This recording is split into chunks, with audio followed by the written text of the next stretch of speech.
Hello students, welcome in my class that is Easy Economics. Students आप लोगों के बहुत रिक्वेस्ट मुझे मिले कि शिप्रा मैम हमें ये डिस्कस कीजिए कि अभी जो कोविड 19 का टाइम चल रहा है उस सिचुएशन में हमारी इकोनॉमी किस स्थिति में है और उसको निकालने के लिए उस कंडीशन से निकालने के लिए मॉनेटरी पॉलिसी क्या काम कर रही है और क्या मॉनेटरी पॉलिसी इफेक्टिव है। तो स्टूडेंट आज मैं आपको ये डिस्कस करूंगी कि मॉनेटरी पॉलिसी कहाँ तक इफेक्टिव है और कोविड 19 के सिचुएशन में मौद्रिक नीति कितनी सहायक है। सबसे पहले स्टूडेंट हमारे यहाँ जो कोविड लॉकडाउन की स्थिति देखी गई मार्च 2020 से हमारे यहाँ लॉकडाउन स्टार्ट हुआ और ये जो आप डार्क एरियाज देख रहे हो यहाँ पे बहुत ही ज्यादा इसका इम्पैक्ट था। कंडीशन ऑफ इकोनॉमी ड्यूरिंग कोविड-19। अब पहले हम ये समझेंगे कि हमारी इकोनॉमी में कोविड-19 के दौरान क्या प्रॉब्लम हुई। अब देखो इधर है, एक तरफ हम डिमांड साइड ले लेंगे, ठीक है, इधर हम ले लेंगे डिमांड साइड और इधर हम ले लेंगे supply side, right. Supply side में कौन है? सप्लाई साइड में सेलर है, ठीक है, जो प्रोड्यूसर भी है और सेलर भी है, जो उत्पादन भी करता है और बिक्री भी करता है, ठीक है। तो इधर प्रोड्यूसर है और इस तरफ जो हमारा कस्टमर या हम कहेंगे कंज्यूमर जो सामान खरीदता है, ठीक है, क्रेता या कंज्यूमर या परचेजर जो भी आप कह लो। तो देखो कोविड-19 के दौरान कंज्यूमर जो है भाई वो खुश नहीं है, बहुत ही इंडिफरेंट है, बहुत ही उदासीन है, क्योंकि दो तरीके के कंज्यूमर है हमारी इकोनॉमी में। एक जो बिल्कुल बिलो पॉवर्टी लाइन के लोग हैं, जो उनको हम कहते हैं गरीबी रेखा से नीचे के लोग हैं, जो वेज अर्नर हैं, जो प्रतिदिन कमाते हैं और प्रतिदिन खाते हैं, ठीक है। तो इनको स्टूडेंट इनको बहुत ही ज्यादा मुश्किल हो रही है क्योंकि इनकी जो अर्निंग होती थी, अब लॉकडाउन के कारण ये बिल्कुल बाहर नहीं निकल पा रहे थे, तो इनकी अर्निंग खत्म हो गई थी। मनरेगा वाले जो जॉब इन्हें मिलते थे वो जॉब भी खत्म हो गया था, तो दे वर हाईली अफेक्टेड। जो ये मजदूर वर्ग थी दे वर हाईली अफेक्टेड, ठीक है। और स्टूडेंट जो सैलरीड क्लास है, सैलरीड क्लास में भी हम दो क्लास बांट लें। एक का आपको आ जाता है प्राइवेट सेक्टर में जिनको सैलरी मिल रही है और दूसरा गवर्नमेंट सेक्टर में जिनको सैलरी मिल रही है। अब प्राइवेट सेक्टर में जिनको सैलरी मिल रही है स्टूडेंट हमारे इकोनॉमी में, उनकी सैलरी भी काट करके दी जा रही है और बहुत जगह तो उनको काम से निकाल भी दिया गया और अनएम्प्लॉयमेंट हमारी इकोनॉमी में बहुत ही ज्यादा बढ़ गया, क्योंकि कोई भी प्राइवेट सेक्टर कब तक बिठा करके काम देगा। तो प्राइवेट सेक्टर में अनएम्प्लॉयमेंट की स्थिति देखी गई, राइट। गवर्नमेंट सेक्टर की हम बात करें तो बहुत हद तक सरकार ने संभाला हुआ है, जो भी सरकारी नौकरी में है उन पर ज्यादा फर्क नहीं पड़ा।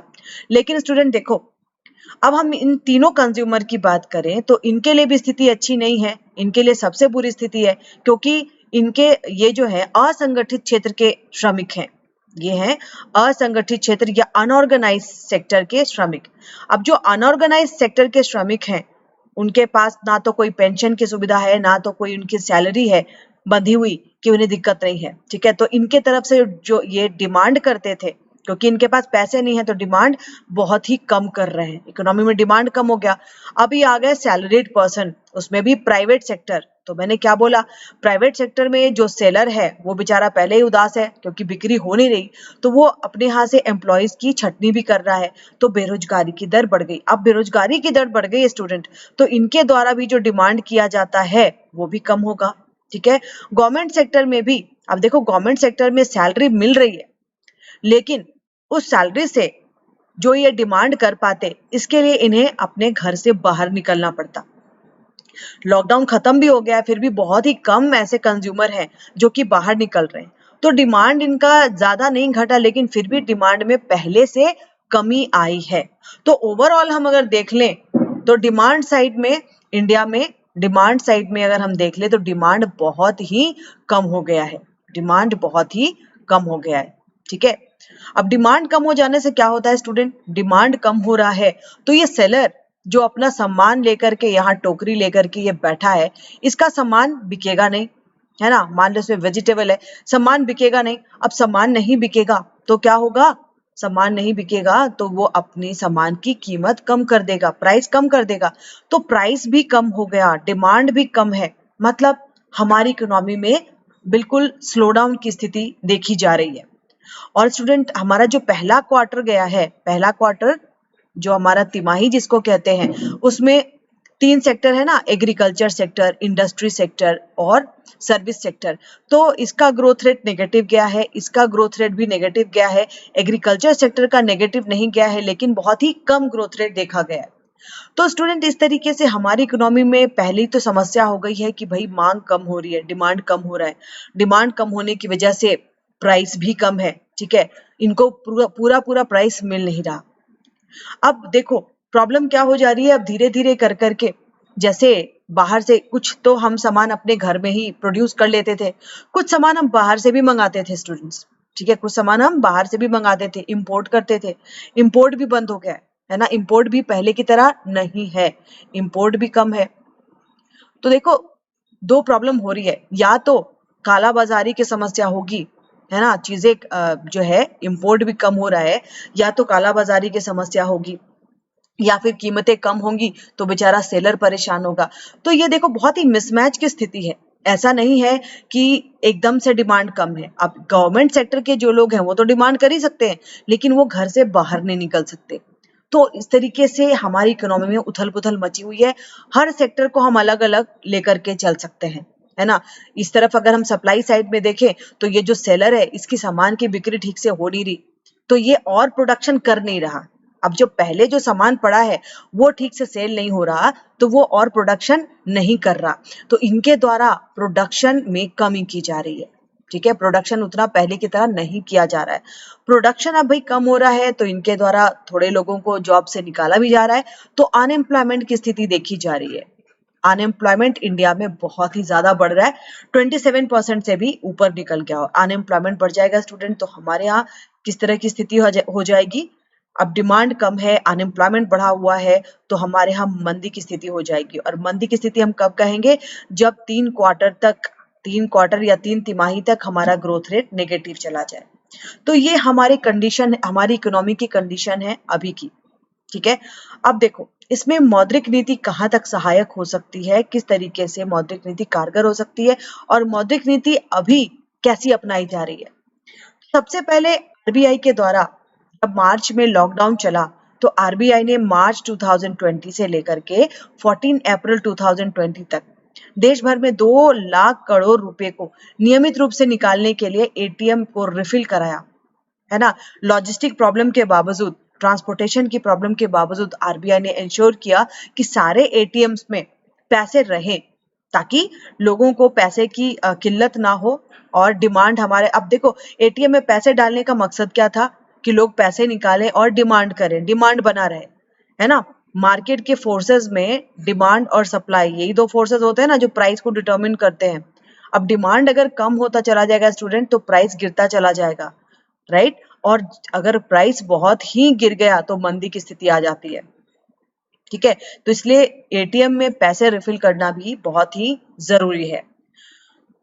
देखो cash reserve, liquidity cash reserve की आवश्यकता को कम किया जा रहा है। लिक्विडिटी कैश रिजर्व मतलब मैंने आप लोगों को पढ़ाया था कि आरबीआई के द्वारा प्रत्येक बैंक को यह इंस्ट्रक्शन दिया जाता है कि वो अपने कुल एनडीटीएल का, net demand and time liability जिसको हम कहते हैं, कुल जमा, बैंकों के पास जो कुल पैसे हैं उसका कुछ प्रतिशत आरबीआई के पास सीआरआर के रूप में जमा करे।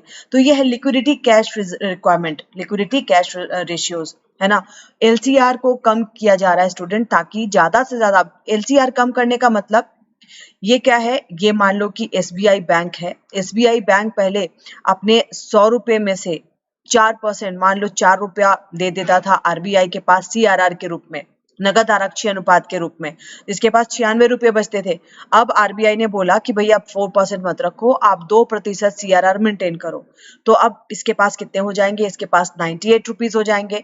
मतलब कि एसबीआई के पास मनी सप्लाई ज्यादा हो जाएगी, लिक्विडिटी ज्यादा हो जाएगी, पैसे ज्यादा हो जाएंगे, तरलता ज्यादा हो जाएगी। अब तरलता अगर ज्यादा हो गई एसबीआई के पास, तो एसबीआई क्या करेगी, तरलता ज्यादा होगी तो लोन ज्यादा देगी, है ना। और लोन ज्यादा देगी तो लोग निवेश करेंगे, उधार लेकर के लोग निवेश करेंगे, निवेश करेंगे तो लोग रोजगार देंगे, ठीक है। निवेश करेंगे, उत्पादन बढ़ेगा तो रोजगार भी बढ़ेगा, रोजगार बढ़ेगा तो मांग बढ़ेगी, है ना। तो इसलिए धीरे धीरे जो हमारी आरबीआई है वो धीरे धीरे करके कैश रिजर्व रेशियो को कम कर रही है। अब देखो अप्रैल 2020 में क्या किया गया, तो अप्रैल 2020 में जो government ways and means advance लेती है आरबीआई से, वेज एंड मींस एडवांस क्या होता है स्टूडेंट, अर्थोपाय अग्रिम। अर्थोपाय अग्रिम, अर्थोपाय अग्रिम क्या होता है कि जब भी सरकार को पैसे की जरूरत होती है अपने घाटे को पूरा करने के लिए, तो सरकार आरबीआई से उधार ले सकती है, आरबीआई से अग्रिम के रूप में उधार ले सकती है, ठीक है। और ये जो उधार लेती है स्टूडेंट, इसको अगर 90 डेज के बाद नहीं चुकाया तो रेपो रेट के दर से सूद भी देना पड़ता है सरकार को, रेपो रेट की दर से सूद भी देना पड़ता है, ठीक है। तो देखो ये जो अर्थोपाय अग्रिम है जिसके तहत सरकार आरबीआई से उधार लेती है, इस लिमिट को बढ़ा दिया गया, बढ़ा करके 60% कर दिया गया। मतलब अब आरबीआई से ज्यादा सरकार पैसे ले सकती है। और ऐसा क्यों कर रही है, क्योंकि कोविड-19 के दौरान सरकार को रिलीफ फंड के लिए पैसे की जरूरत है। Meeting of monetary policy committee, student देखो लॉकडाउन के पहले जो मीटिंग हुई थी फरवरी 2020 में, इसमें रेपो को अनचेंज रखा गया, रेपो रेट को अनचेंज रखा गया। रेपो रेट क्या है, ये की पॉलिसी रेट है ना, की पॉलिसी रेट, की पॉलिसी रेट है, तो रेपो रेट को अनचेंज रखा गया था, कोई परिवर्तन उसमें नहीं किया गया था। नगद आरक्षी अनुपात सीआरआर को 4% रखा गया था, एग्जाम, मतलब इसमें कोई चेंज नहीं था, लेकिन कहा गया स्टूडेंट की exemption on home loan, auto loan and MSME, अगर कोई बैंक होम लोन देती है, मतलब घर बनाने के लिए लोन देती है, ऑटो के लिए लोन देती है, या सूक्ष्म लघु एवं मंझौले उद्योगों के लिए लोन देती है, तो उनको 4% सीआरआर मेंटेन करने की जरूरत नहीं है, वो मात्र 2% सीआरआर मेंटेन कर सकते हैं। ये फरवरी 2020 में जो मौद्रिक नीति समिति की बैठक हुई थी उसमें बस इतनी बातें कही गई थी। उसके बाद 23वीं मीटिंग हुई, 23rd मीटिंग हुई 7th ऑफ मई 2020 को।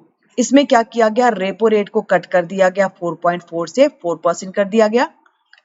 रिवर्स रेपो रेट को 3.7 से 3.5 और मार्जिनल स्टैंडिंग फैसिलिटी को 4.6 से 4.2।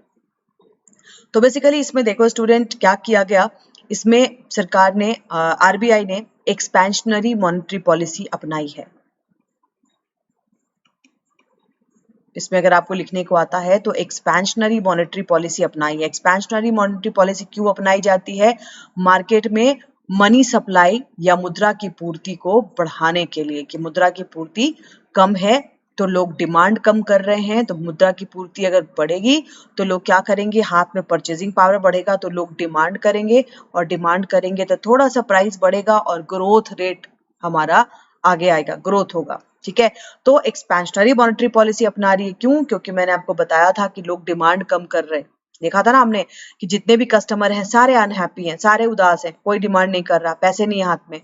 तो मॉनेटरी पॉलिसी के द्वारा पैसों को, मनी सप्लाई को बढ़ाने की कोशिश की जा रही है। रेट्स को कट करने से क्या होगा, मैंने आपको पहले भी बताया है कि अगर रेपो रेट को कम किया जाएगा, मैं एक रेट को समझाती हूँ, बाकी सारे रेट उसी तरीके से काम करेंगे। रेपो रेट अगर आरबीआई कम करती है तो आरबीआई से उधार लेना सस्ता हो जाता है, ठीक है। तो जो बैंक्स हैं, जो कमर्शियल बैंक्स हैं, वो सस्ते दर पर उधार लेंगी, ठीक है, कोलेटरल के बदले, और वो भी आगे सस्ते दर पर उधार देंगी, है ना, सस्ता लोन देंगी। इसको हम लिख लेते हैं, सस्ता लोन देंगे। अब जब लोन लेना सस्ता हो जाएगा स्टूडेंट, तो आगे जितने भी इन्वेस्टर्स हैं, जो भी निवेशक हैं, वो बहुत सारा ऋण लेंगे, क्योंकि ऋण लेना सस्ता हो गया है। निवेशक निवेश करेंगे तो लोगों के हाथ में, हम इधर ले चलते हैं, निवेश करेंगे तो लोगों के हाथ में क्या होगा, क्रय शक्ति बढ़ेगी, है ना। क्यों, क्योंकि लोगों को रोजगार मिलेगा, और रोजगार और मिलेगा तो लोगों के हाथ में क्रय शक्ति बढ़ेगी, पैसे आएंगे, और पैसे आएंगे तो लोग क्या करेंगे, डिमांड करेंगे, है ना, डिमांड करेंगे, और डिमांड करेंगे तो हमारे इकोनॉमी में ग्रोथ होगा, ठीक है। तो जब भी स्टूडेंट मंदी की स्थिति देखी जाती है या स्लो डाउन देखा जाता है तो सारे रेट्स को कम कर दिया जाता है ताकि जितने भी बैंक्स हैं उनके पास पैसे ज्यादा से ज्यादा रहें और वो ज्यादा से ज्यादा लोन दें। इसके बाद जो लास्ट एमपीसी की मीटिंग हुई है 6 अगस्त, इसमें कहा गया कि आरबीआई को 4 ± 2% इन्फ्लेशन को आप रखिए, इससे ज्यादा मत होने दीजिए और इससे कम भी नहीं होने दीजिए। मतलब ज्यादा से ज्यादा 6% तक इन्फ्लेशन जाए और कम से कम 2%। अब देखो स्टूडेंट, थोड़ा इन्फ्लेशन मार्केट में रहना जरूरी है। क्यों जरूरी है? क्योंकि अगर थोड़ा भी इन्फ्लेशन नहीं होगा, महंगाई नहीं रहेगी, तो ये जो सेलर है ये बेचारा ये कैसे कमाएगा? ये तो बाहर चला जाएगा। तो थोड़ी महंगाई रहनी जरूरी है। तो 4 ± 2% इन्फ्लेशन को रखना है। And stress on digital payment, cashless economy की बात की गई है कि ज्यादा पैसे का ट्रांजैक्शन हैंड टू हैंड नहीं होना चाहिए कोविड-19 के टाइम में। अभी जो करंट रेट चल रहा है स्टूडेंट, ये आपको आज का रेट है 3 सितंबर 2020। ये रेट चेंज होगा अगली जो मॉनेटरी पॉलिसी की कमेटी आएगी। तो रेपो रेट चल रहा है 4% पे, reverse repo 3.35, MSF 4.25, bank rate 4.25, CRR या कैश रिजर्व रेशियो 3%, स्टैट्यूटरी लिक्विडिटी रेशियो 18%। अब एक बात आपको और बता दूं, यूपीएससी में ये भी आपको ध्यान रखना है कि हमारा जो बैंक रेट होता है वो मार्जिनल स्टैंडिंग फैसिलिटी के दर के बराबर होता है। आप देख रहे हो बैंक रेट कितना है 4.25 और एमएसएफ भी है 4.25, राइट। अब ये जो दोनों दर होते हैं ये बड़े होते हैं किससे? रेपो रेट से। और रेपो रेट बड़ा होता है रिवर्स रेपो रेट से, राइट। तो ये क्रोनोलॉजी आपको याद रखनी है, ये पूछा भी जाता है। लॉन्ग टर्म रेपो ऑपरेशंस, जिसको हम शॉर्ट में कहते हैं एलटीआरओ, ये क्या है? Long term repo operation. Repo rate क्या है स्टूडेंट? देखो पहले ऑपरेशन हुआ क्या ये मैं बता दूं। मार्च में आरबीआई ने एलटीआरओ की 3 नीलामी की, लॉन्ग टर्म रेपो की नीलामी की। एलटीआरओ क्या है? जैसे ये हमारा आरबीआई है, ठीक है, और यहाँ पे कोई भी बैंक है, राइट। अब रेपो रेट काफी कम समय के लिए दिया जाता है। रेपो रेट के आधार पर जो ऋण दिया जाता है वो काफी कम समय के लिए दिया जाता है ना। मैक्सिमम 1 ईयर, 1 साल के लिए आरबीआई क्या करता है? पैसे उधार देता है और कोई भी प्रतिभूति गिरवी रखवा लेता है। और जिस रेट पर उधार देता है उसको कहते हैं रेपो रेट, ठीक है। बैंक को उधार दिया मैक्सिमम 1 साल के लिए, लेकिन अभी किया जा रहा है कि भाई शॉर्ट टर्म नहीं चलेगा, लॉन्ग टर्म रेपो ऑपरेशन कीजिए। 1 साल के लिए नहीं, कम से कम 2 साल या 3 सालों के लिए उधार दीजिए उसी रेपो रेट पर जो रेपो रेट अभी चल रहा है। अभी का क्या रेपो रेट चल रहा है स्टूडेंट? अभी का रेपो रेट चल रहा है 4%। तो इसी 4% पर कितने सालों के लिए उधार दे सकते हैं? 2 या 3, मैक्सिमम 3 सालों के लिए इसी रेपो रेट पर आप उधार देंगे, आरबीआई बैंकों को उधार देगी। तो this is called long term repo rate, long term repo operation, long term repo operation. तो ये आपको पूछा जा सकता है क्योंकि ये अभी फरवरी से स्टार्ट किया गया है लॉन्ग टर्म रेपो ऑपरेशन की। रेपो ऑपरेशन 1 साल का होता था मैक्सिमम, उसको 2 साल 3 साल का कीजिए। अब ऐसा क्यों किया जाए स्टूडेंट? ऐसा इसलिए किया जाए कि आरबीआई अगर थोड़े समय के लिए पैसे देगी तो बैंक के पास थोड़े समय के लिए पैसे रहेंगे, फिर उसको वापस करना पड़ेगा आरबीआई को। लेकिन अगर 3 साल के लिए ऑपरेशन होता है तो उस 3 साल के लिए बैंकों के पास ये पैसे रहेंगे और बैंक उससे क्या कर सकेगी? आगे लोन दे सकेगी। और लोन देगी तो लोग क्या करेंगे? इन्वेस्ट करेंगे, और इन्वेस्ट करेंगे तो डिमांड बढ़ेगा और हमारी इकोनॉमी में ग्रोथ रेट ठीक रहेगा। Expansionary monetary policy cannot improve the situation. कहा जा रहा है स्टूडेंट की producers are facing lockdown, less demand. हमारे यहाँ जो विस्तारवादी मौद्रिक नीति अपनाई जा रही है, विस्तारवादी मॉनेटरी पॉलिसी जो अपनाई जा रही है, विस्तारवादी क्या होता है? मार्केट में मनी सप्लाई को बढ़ाना, है ना, सारे रेट्स कम करके मार्केट में मनी सप्लाई को बढ़ाना। लेकिन मनी सप्लाई को बढ़ाने की कोशिश तो कर रही है आरबीआई, लेकिन मनी सप्लाई आप बढ़ाओगे तो दोगे किसको? लोन लेगा कौन? लोन सस्ता हो जाएगा, आरबीआई के द्वारा लोन लेना सस्ता हो जाएगा, तो बैंक भी आगे सस्ता लोन देना चाह रही है, ठीक है। लेकिन लोन लेगा कौन? क्योंकि ये जो प्रोड्यूसर बैठा हुआ है इसके सामान की बिक्री ये जो है कंज्यूमर है, ठीक है, इसको तो भाई कंज्यूमर फिर भी नॉर्मल है, लेकिन जो प्रोड्यूसर है, जो सेलर है, इसके सामान की बिक्री हो नहीं रही है ना, सेल इसका उतना अच्छा हो नहीं रहा, तो ये क्या कहेगा, ये कहेगा नो टू लोन। भाई मुझे अभी लोन नहीं चाहिए, क्योंकि मुझे तो अभी मेरा जो पुराना सामान रखा हुआ है वही ठीक से नहीं बिक रहा, तो मैं लोन क्यों लूं। तो आरबीआई जो मार्केट में मनी सप्लाई बढ़ाना चाह रही है, वो मनी कहाँ जाएगी, वो हो जाएगा लिक्विडिटी ट्रैप। समझ रहे हैं, आरबीआई क्या कर रही है, आरबीआई एक्सपेंशनरी मॉनेटरी पॉलिसी ला रही है। एक्सपेंशनरी मॉनेटरी पॉलिसी मतलब मनी सप्लाई को बढ़ाना चाह रही है, ठीक है, मनी आ गया हमारी इकोनॉमी में, पैसे आ गए, लेकिन जिसके लिए आए हैं वो कौन है भाई, तो वो है प्रोड्यूसर या इन्वेस्टर, ठीक है, प्रोड्यूसर या इन्वेस्टर जो कि इन पैसों को लोन पे लेगा और लेकर के अपना काम करेगा। लेकिन प्रोड्यूसर और इन्वेस्टर जो है वो पहले ही उदास है, उसके पुराने सामान की बिक्री हुई नहीं है, तो वो कहता है भैया मुझे लोन नहीं चाहिए। तो ये पैसे क्या हो गए, ट्रैप हो गए। ट्रैप हो गए मतलब लिक्विडिटी ट्रैप, आके फंस गए। आरबीआई ने तो पैसे दे दिए, किसको, बैंक्स को, लेकिन बैंक के आगे वो पैसे नहीं जा पा रहे, क्योंकि प्रोड्यूसर्स उतना लोन ले नहीं रहे। तो ये हमारी अर्थव्यवस्था में लिक्विडिटी ट्रैप हो गया, मतलब फंस गया। Second, operation twist by RBI.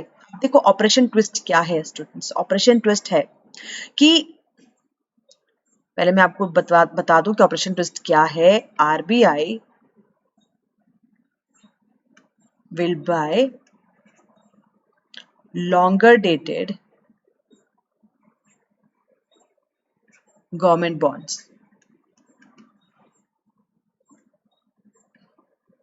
while selling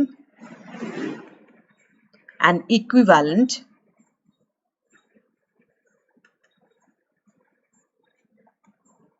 amount